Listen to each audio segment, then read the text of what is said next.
Now that President Obama has signed a new set of Wall Street rules into law, banks are turning their focus to regulators. An alphabet soup of agencies are charged with hashing out just how the new Dodd-Frank law will work.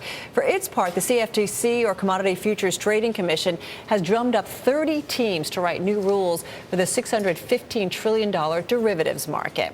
Well, Bloomberg's chief Washington correspondent Peter Cook standing by with one of the commissioners who will help set those rules. Peter.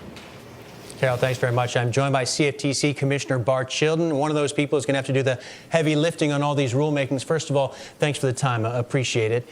Big picture here, you've talked about this bill. You've been supportive of this legislation, called it historic. There are some questioning whether or not regulators, like those of the CFTC, are up to the task here. What's your response to that? Well, there's sort of princes of pessimism out there, and I think we're going to get this done.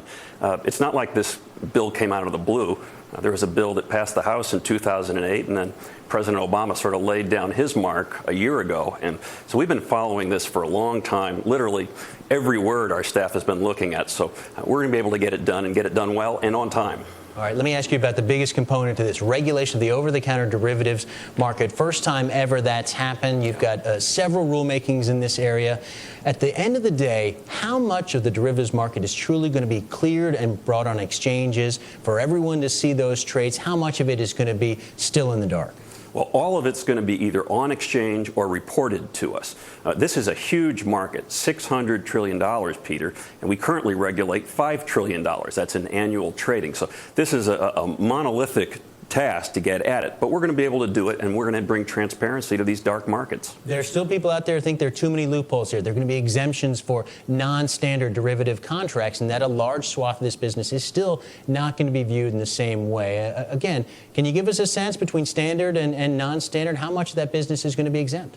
What's been exempt typically has been commercial traders, that is, an airline who wants to hedge their business risk, or a mining producer who wants to hedge their risk in metals.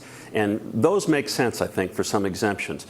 But folks that are just in this for the financial speculation, those exemptions should be disallowed. They should also be approved by the CFTC. Now they're approved by exchanges. And importantly, Peter, they should be public. Currently, these exemptions are non-public. I couldn't tell you who has them today or how many there are. That needs to change, and it will. Give us a sense of the lobbying fight about to play out at agencies like the CFTC. They lobbied Congress, a lot of these players. Now they're coming and knocking on your door. Yeah, well, as you know, there's an old saying in Washington, which is, if you're not part of the solution, there's plenty of money to be made being part of the problem.